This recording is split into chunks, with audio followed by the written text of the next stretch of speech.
साथियों, कैसे हो? स्वस्थ हो, मस्त हो? इसी आशा और विश्वास के साथ एक और लाजवाब और शानदार सेशन में सभी साथियों का हार्दिक स्वागत और अभिनंदन।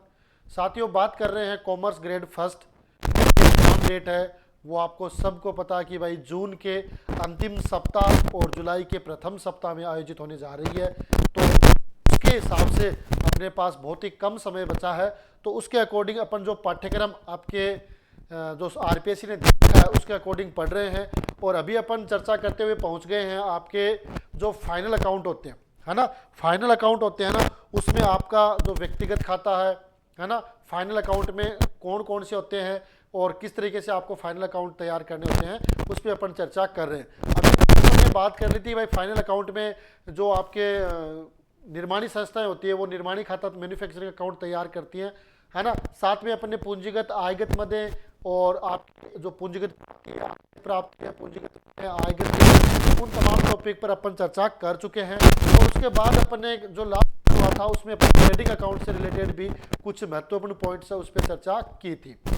जिन साथियों ने उन क्लासों को अभी तक नहीं देखा है उनसे मेरा निवेदन है कि आप पहले चैनल को सब्सक्राइब कर लें और वीडियो को शेयर कर दें। और मैंने स्कूल लेक्चरर के नाम से एक प्लेलिस्ट बना रखी है, वहाँ जाएं और वहाँ पर आपको सारे जो वीडियो वो मिल जाएंगे। आपको एक टू एक वॉच करना है और उनको समझना है और प्रयास करना है कि आप लिख लें, ताकि फिर परीक्षा के समय आपको बहुत ज़्यादा पढ़ने की आवश्यकता नहीं पड़े। आप फटाफट है वो चीज़ को आप क्या करें, फटाफट रिवाइज कर सके, क्योंकि परीक्षा वो किस पे डिपेंड करती है, आपका ज़्यादा से ज़्यादा रिवीजन, है ना, ज़्यादा से ज़्यादा, यानी एक सिस्टम आता है। कौन सा सिस्टम आता है आपका? आर, है ना, आर आर और पी, है ना, ये एक शॉर्ट फॉर्म चलती है आर आर पी। इसमें क्या है कि रीड, आर आर पी में क्या होता है, आर आर पी में क्या होता है, आर आर पी यानी रीड, रिवीजन और प्रैक्टिस, ये चीज अपने को करनी। ठीक है साथियों, तो बढ़ेंगे आगे और आज का सेशन है वो स्टार्ट करेंगे। सबसे पहले अपन बात करेंगे आपके व्यापारिक खाते की, है ना।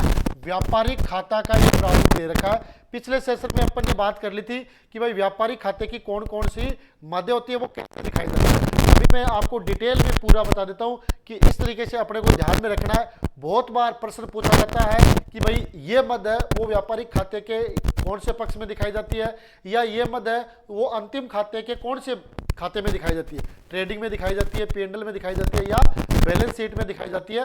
तो उन तमाम जो पॉइंट्स होते हैं उनको क्लियर करते हुए अपन आगे बढ़ेंगे। तो देखो ये ट्रेडिंग अकाउंट का आपका फॉर्मेट है ना, उसमें आपकी ये आपकी डेबिट साइड है ना, ये आपकी क्रेडिट साइड है।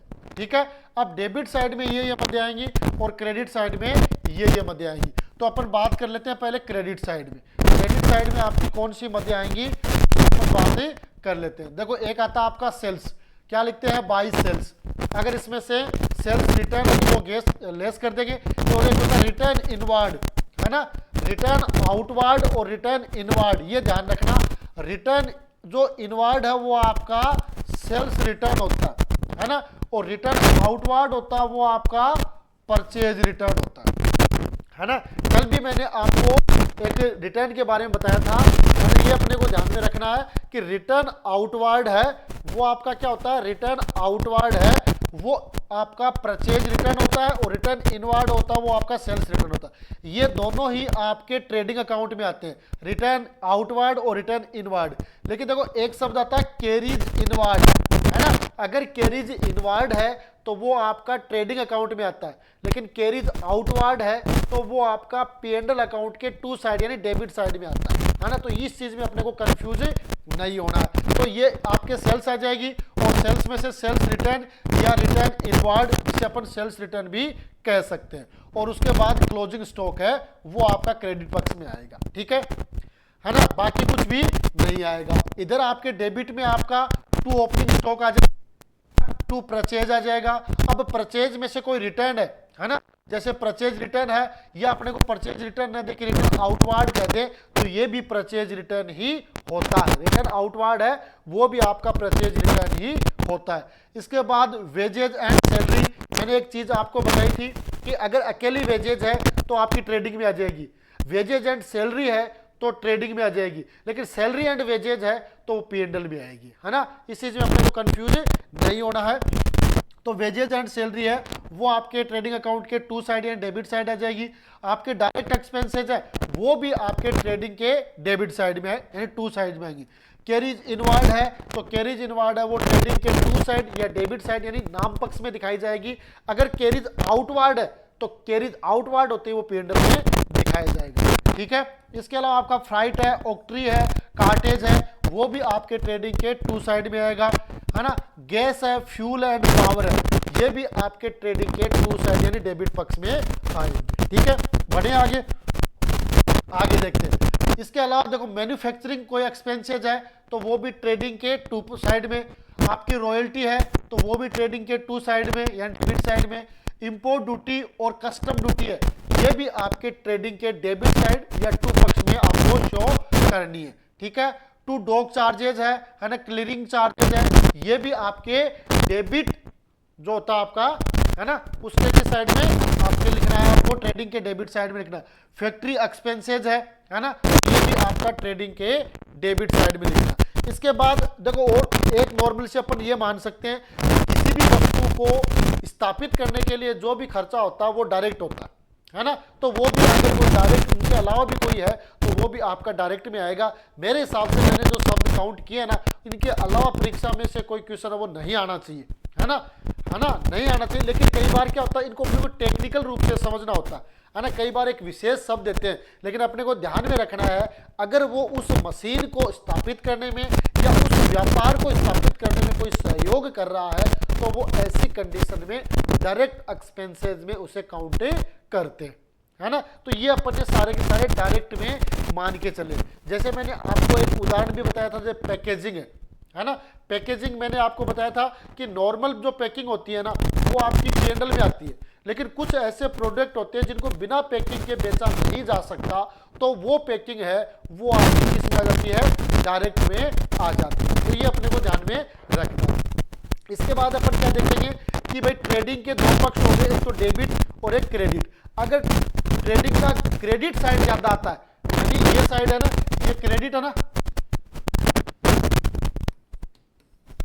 ये क्रेडिट साइड ज्यादा आ रहा है, इसका मतलब अपने को ग्रॉस प्रॉफिट हुआ है, तो यहां लिखेंगे टू ग्रॉस प्रॉफिट और फिर ट्रांसफर टू P&L अकाउंट, है ना, ट्रांसफर टू P&L अकाउंट। जो आपका ग्रॉस प्रॉफिट हुआ है उसे P&L में ट्रांसफर करेंगे और बाई साइड यानी क्रेडिट पक्ष किसके, P&L के क्रेडिट पक्ष में लिखेंगे बाई ग्रॉस प्रॉफिट, है ना, ये लिखेंगे। अगर बाय द वे अपने पास, क्योंकि होता तो नहीं है न के बराबर होता, लेकिन फिर भी बाय द वे अपने पास डेबिट साइड ज्यादा है और क्रेडिट साइड कम है ना, डेबिट ज्यादा हो गया क्रेडिट कम हो गया, तो अपन डेबिट साइड में लिखेंगे ये बाई ग्रॉस लॉस, है ना, by gross loss transfer to P&L account, है ना। और इसे कहाँ लिखेंगे, इसे लिखेंगे P&L के टू साइड, और क्या लिखेंगे, टू ग्रॉस लॉस, है ना, बैलेंसिंग फिगर। ये चीज लिखी जाएगी कब, जब अपन ट्रेडिंग की बात करेंगे, ठीक है। तो यहां तक ये पॉइंट क्लियर हो गए। इनका एक दो बार आप रिवीजन अवश्य कर लें ताकि पॉइंट टू पॉइंट चीज है अगर पूछी जाए तो आप उसका जवाब दे सकें, ठीक है साथियों। यहां तक बताओ, देखो किसी के क्लियर है या नहीं, है ना। मन में किसी प्रकार का कोई डाउट है वो नहीं रखना है, आपको हर डाउट है वो क्लियर करते हुए चलना है ना।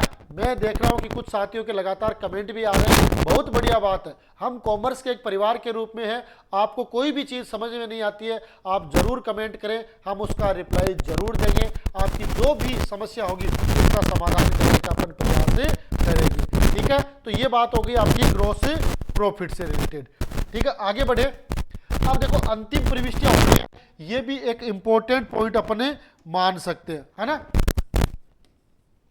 अंतिम प्रविष्टियां तो फाइनल एंट्रीज होती है ना, और उनका स्थानांतरण भी किया जाता है। तो कई बार प्रविष्टियों के बारे में भी पूछा जा सकता है कि अपने को डायरेक्ट प्रविष्टि पूछ ले तो उसका एक्सप्लेनेशन अपने को पता होना चाहिए कि इसकी प्रविष्टि का समाधान कैसे होगा, है ना। जैसे आपकी पहली प्रविष्टि है क्रय वापसी को क्रय खाते के अंतरण करने यानी स्थानांतरण करने की प्रविष्टि, है ना। यह भी अपने को ध्यान रखना, जो आपका परचेज रिटर्न है उसको परचेज अकाउंट में आप ट्रांसफर करेंगे।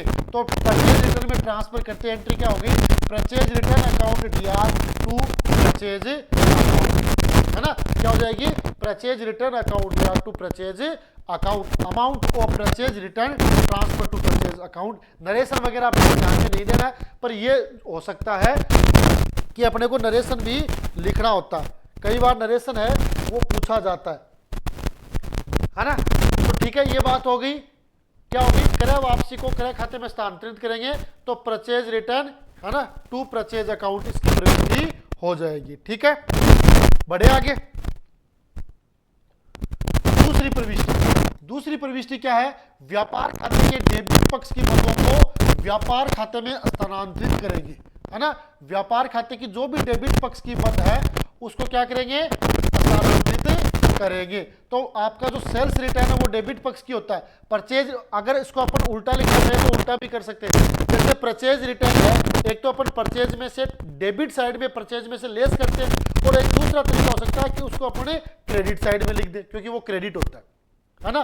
परचेज हमेशा डेबिट होता है, परचेज रिटर्न हमेशा क्रेडिट होता है ना।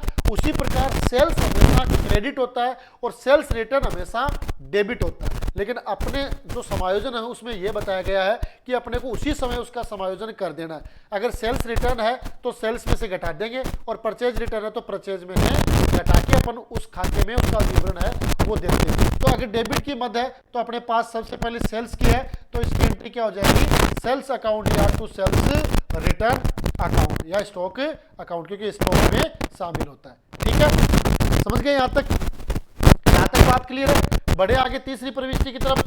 तीसरी प्रविष्टि, है ना, तीसरी प्रविष्टि में क्या है कि व्यापार खाते के डेबिट पक्ष की मदों को व्यापार खाते में ट्रांसफर किया जाता है ना, अंतिम प्रविष्टि मानी जाती है। तो ये भी डेबिट पक्ष की मद है, सारी की सारी जो आपका ट्रेडिंग अकाउंट है उसके टू साइड में लिखी जाएगी। तो इसकी कंप्लीट एंट्री क्या होती है, trading account DR to opening stock, to purchase, to wages and salary, to carriage inward, to freight octroi and cartage, to gas fuel and power, to manufacturing expenses, to royalty, to import duty account, to dock charge and clearing charges, to factory expenses account, to carriage account, है ना। ये सारे के सारे आपके कौन से खर्चे हैं, डायरेक्ट खर्चे हैं, ये ध्यान रखना अपने।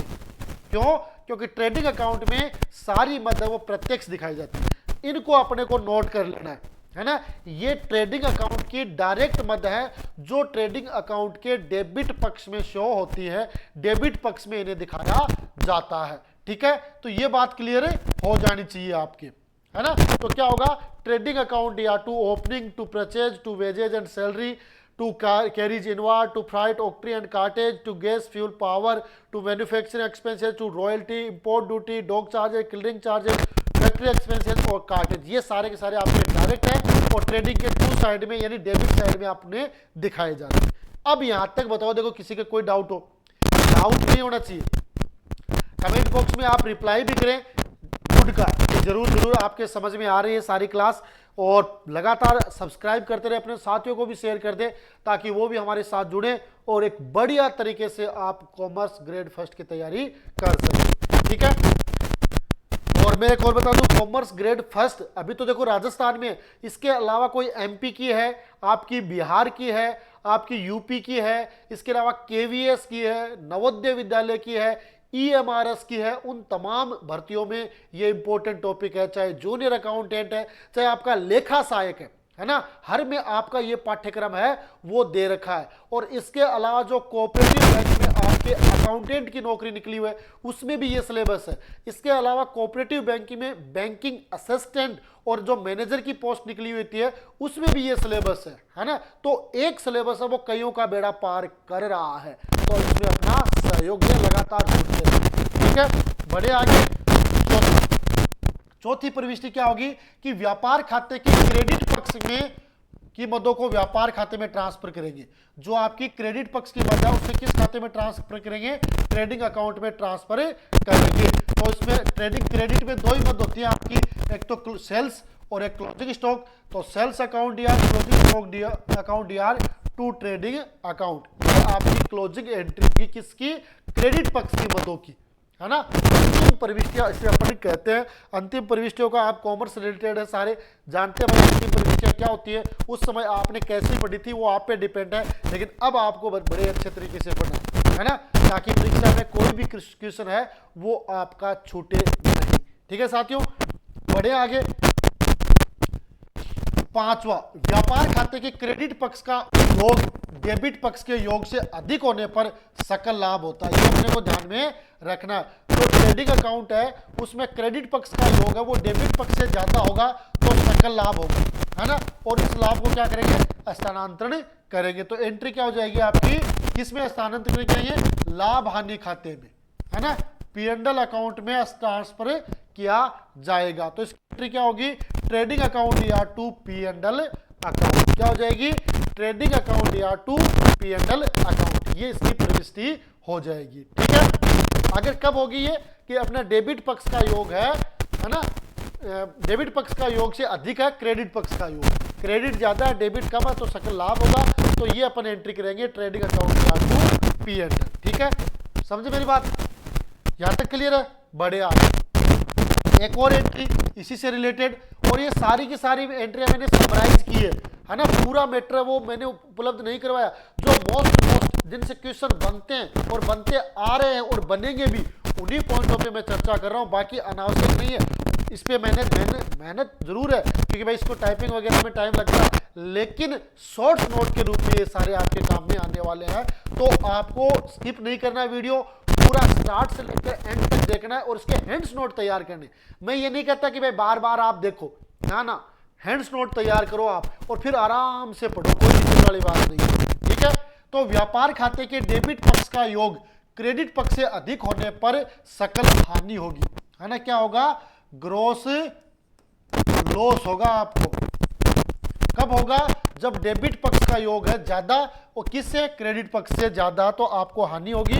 तो एंट्री क्या होगी, P&L account DR to trading account. तो P&L में क्या लिखेंगे, to net loss, to gross loss या टू ट्रेडिंग, है ना। और अगर क्रेडिट ज्यादा है तो वो ग्रॉस प्रॉफिट होगा, तो उसके अकॉर्डिंग अपनी ट्रेडिंग अकाउंट या टू P&L एंट्री हो जाएगी।